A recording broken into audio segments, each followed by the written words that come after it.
Muito boa tarde, estamos de volta com o programa Eclésia para olhar os temas que marcam a atualidade na Igreja Católica.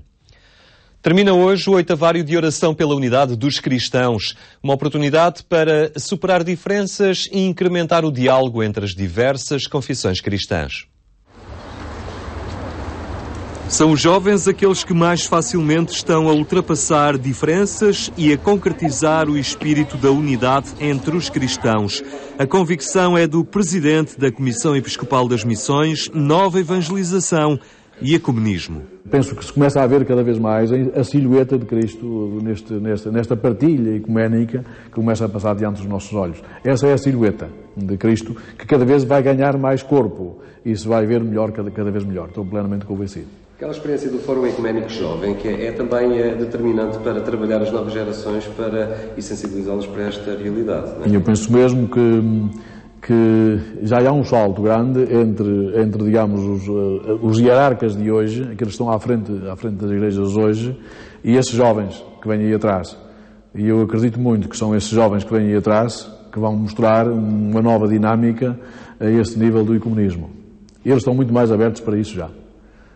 Digamos que hoje já há um nível de hierarquia de hoje, das hierarquias das diversas igrejas, já há muita partilha, mas essa juventude já traz outro brilho no olhar, que penso que ajudará muito mais a essa luz nova que é o ecumenismo. Vai quase obrigar a que o ecumenismo dê ainda mais uns passos. Todos seremos transformados pela vitória de Nosso Senhor Jesus Cristo. Foi o tema que marcou as diversas celebrações e encontros ecuménicos que decorreram ao longo da semana e todos eles sustentados por um guião preparado desta vez na Polónia. Os autores lembram o Campeonato Europeu de Futebol que ali se realiza para salientar o apelo dos que não são vencedores, não apenas no desporto, mas também nas suas vidas e comunidades. Nesta linha também as igrejas têm de deixar de competir entre si e podem precisar de reformar a sua estrutura interna para acabarem com as separações que as dividem. Eu hoje já sinto prazer em sentar-me à mesa com um metodista, com um presbiteriano, com outro qualquer. Já sinto prazer nisso, alegria nisso. E a nossa juventude sente alegria em estar junta. Isso é muito interessante. Quando a gente faz apenas por dever, bom, é um dever, temos que fazer isto, porque Cristo mandou-nos estar unidos. Quando for isto, enquanto for só isto, é pouco.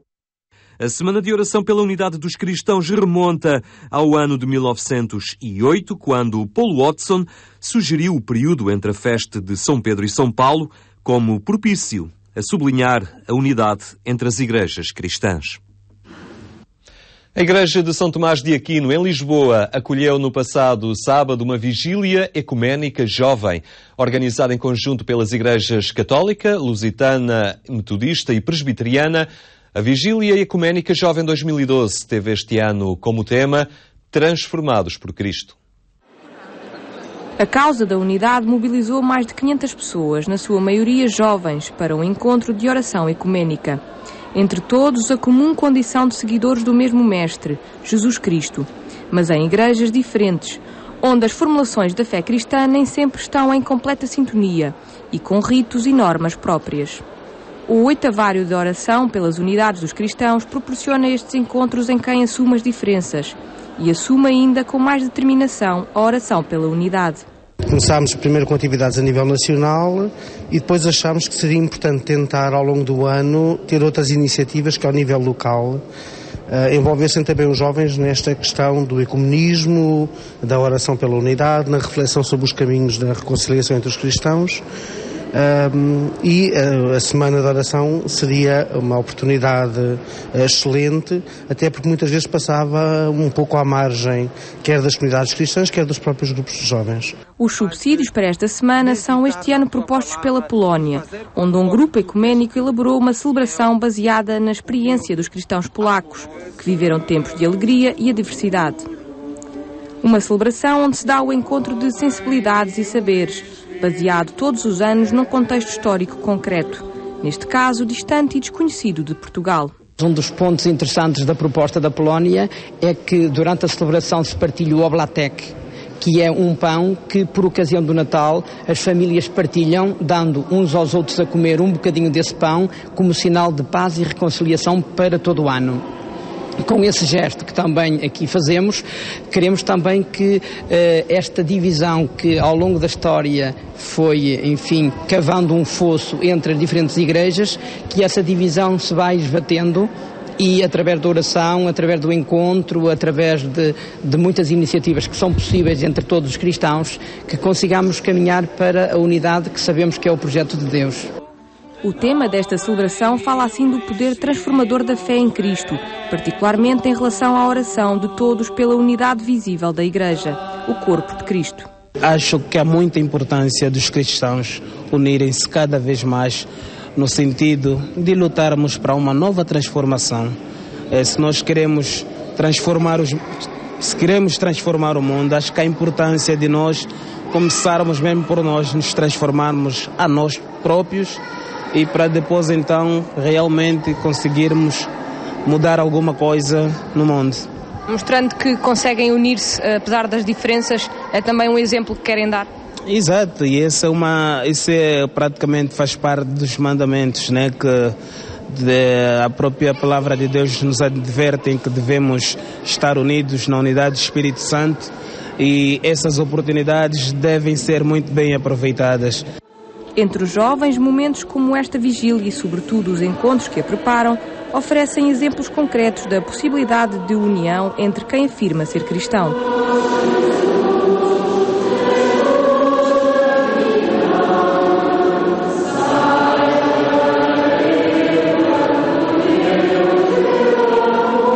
Para nós é muito importante termos momentos quando não apenas sabemos que fazemos parte de uma igreja que é grande e que existe em várias famílias de igrejas, mas quando também o podemos experimentar. Para nós é importante termos estes pequenos momentos, quando nos unimos de facto, quando oramos juntos e quando também falamos juntos, quando brincamos juntos, quando comemos juntos. Uma vigília que revela a forma receptiva como os cristãos se unem em torno de um bem maior e se integra na Semana da Oração pela Unidade dos Cristãos. 8 dias que poderiam alargar a todo o mês de janeiro. Gostaria que todo o mês de janeiro fosse dedicado à unidade, como outros meses são dedicados a outras dimensões importantes da Igreja. Um projeto tão fundamental para a credibilidade das igrejas como é o projeto ecuménico deveria merecer mais do que uma semana, claro que deveria merecer os 12 meses do ano, mas pelo menos simbolicamente que o mês de janeiro fosse todo ele focado para essa dimensão, para que as pessoas tomassem mais consciência da sua importância, da importância da comunhão, da unidade e pudessem empenhar-se ainda mais. Como em Lisboa, noutras localidades do país aconteceram encontros de oração pela unidade dos cristãos. Em Braga, na Igreja Metodista, cristãos encontraram-se para a celebração ecuménica nacional.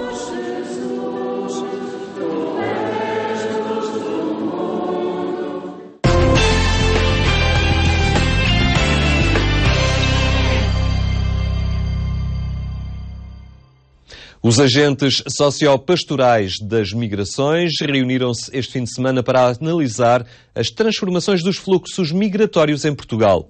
As políticas públicas propostas para o setor e as iniciativas das comunidades cristãs estiveram ali em debate.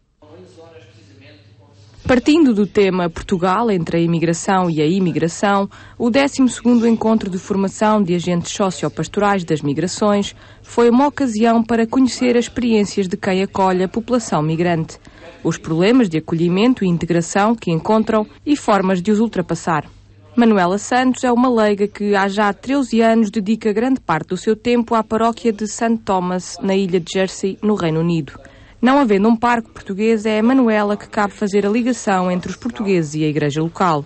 Algo que nem sempre é tarefa fácil. A comunidade é muito misturada, temos muita gente que não é propriamente educada, não foi à escola, não se integram, não aprendem inglês e isto torna a vida deles muito difícil porque ficam muito mais isolados, não é? E nesse sentido é mau. Enquanto que outros foram há 40 ou 60 anos para lá, integraram-se na comunidade inglesa perfeitamente e ainda hoje estão integrados. Apesar de sentir que a maioria só recorre à igreja quando precisa de ajuda, Manuela acredita que o pouco contacto que possam ter poderá mais tarde vir a dar frutos. Nós ajudamos de todas as maneiras possíveis e imaginárias, ou seja, eles quando têm uma dificuldade vão ter connosco à igreja. Quer seja dificuldades mesmo na sociedade civil, quando eles sentem que estão encurralados, eles vêm ter connosco para resolver isto, para resolver aquilo, para contactar este, para contactar aquele. Eles, nesse aspecto, eles sabem onde nós estamos. Agora, praticar a fé em si, não praticam. Mas sabem que se forem à igreja, tem sempre alguém que ajude. Dificuldades de evangelização que se agravam com a falta de parcos portugueses em algumas comunidades. Na Alemanha, o diácono Rui Mendes também sente que a nova vaga de imigrantes vive aliada da igreja. Algo que talvez se explique pelas muitas dificuldades e exigências que se encontram. A nova imigração confronta-se com dificuldades de emprego, na procura, depois o problema da língua para eles é uma barreira muito grande, porque na realidade trabalho há na Alemanha, mas há também exigências, e as exigências deles nem sempre são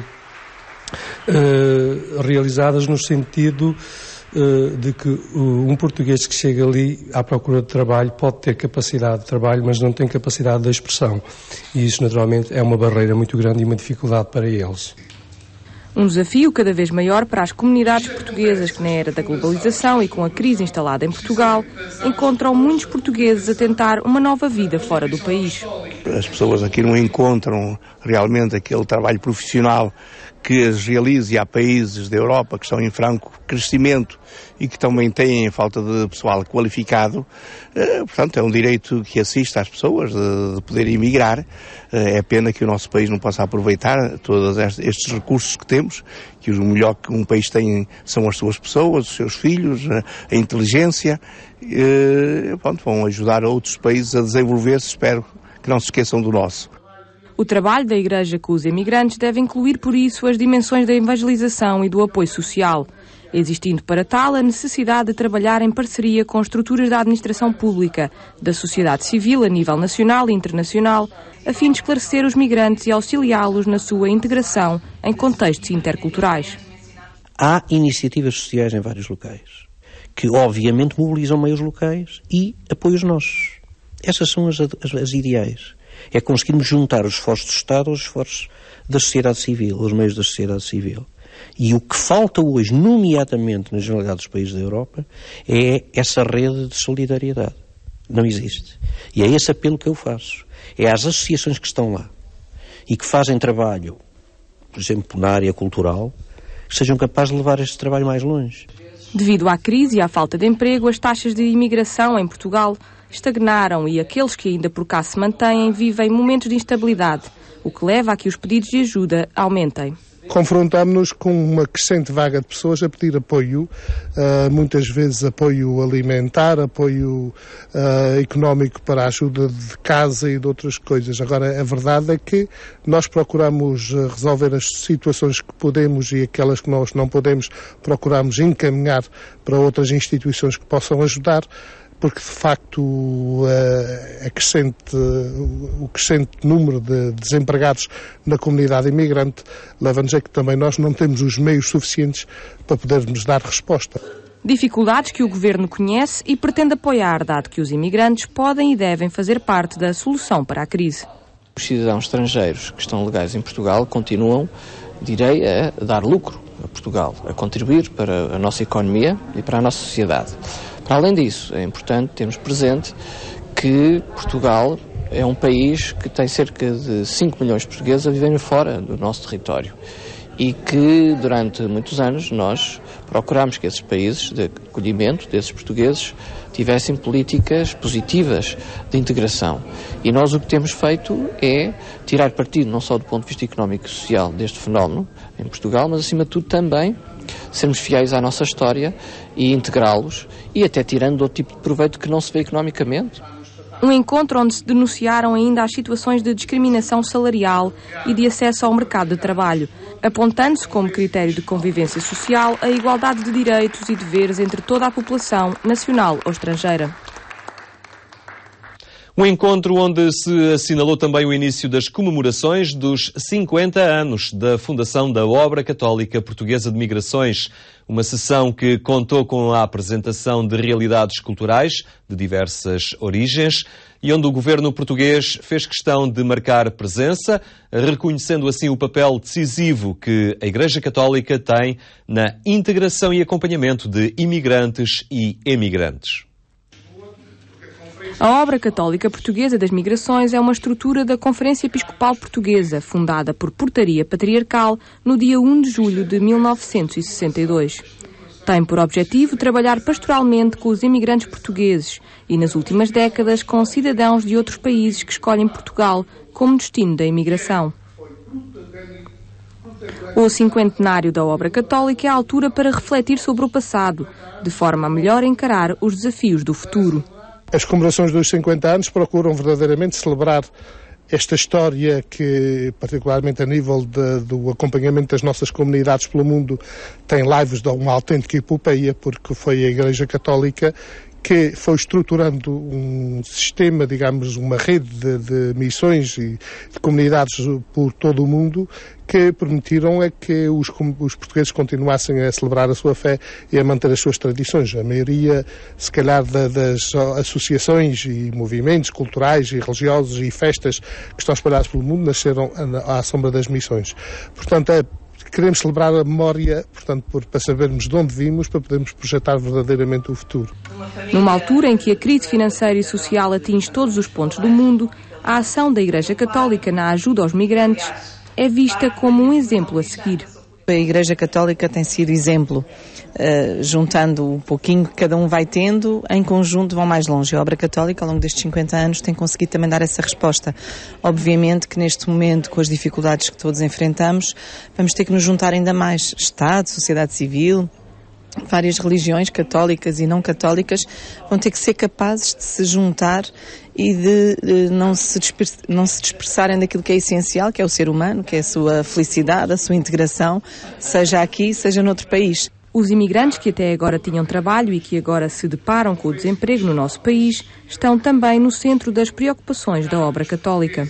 É um problema humanitário que nos deve preocupar e que, ao comemorar estes 50 anos, vemos que a nossa Obra Católica Portuguesa das Migrações, que teve um trabalho muito meritório na assistência aos nossos emigrantes, também tem que começar aqui a alertar para muitos destes problemas, para que as nossas comunidades paroquiais, as nossas dioceses e as cáritas tenham uma relação de proximidade muito grande com estas pessoas. Torna-se, por isso, importante a promoção do conhecimento da realidade migratória para que as respostas pastorais sejam respostas verdadeiramente evangélicas, dirigidas às necessidades do migrante individualmente e das comunidades de migrantes no seu todo.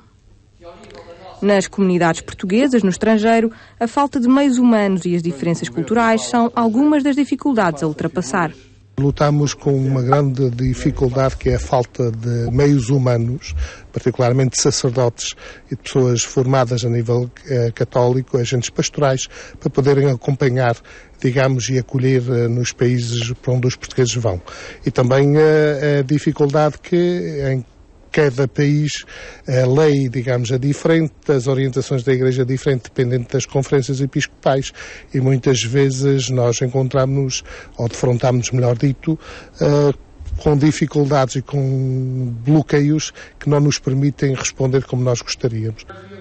Um trabalho incansável que será reconhecido este ano pelo Governo de Portugal, que irá distinguir o trabalho realizado pela Obra Católica Portuguesa das Migrações ao longo das últimas décadas, reconhecendo assim o pioneirismo da Igreja Católica no trabalho com os migrantes. Antes do Estado português começar a trabalhar de uma forma clara em relação a estas matérias, a Igreja Católica é um excelente exemplo e já estava no terreno a fazer um trabalho muito meritório junto destas pessoas e por isso mesmo contamos a estabelecer cada vez laços de cooperação mais fortes por forma a atingirmos os objetivos que são fazer de Portugal um país que, fiel à sua história, consegue receber cidadãos de outras partes do mundo com toda a dignidade e seguindo princípios humanistas muito claros. Várias serão as atividades que ao longo do ano irão assinalar os 50 anos da obra católica. Entre elas, destaque para um encontro internacional de reflexão e partilha, a realizar entre os dias 2 e 6 de julho, em Lisboa, e a publicação da obra A Igreja face ao Fenómeno Migratório, 50 anos da OCPM, da autoria de Beatriz da Rocha Trindade e de Eugénia Quaresma. Eugénio Fonseca foi reconduzido como presidente da direção da Caritas Portuguesa, assumindo como prioridade dos próximos 3 anos a criação de um grupo de ação social em cada paróquia e o desenvolvimento de projetos de formação.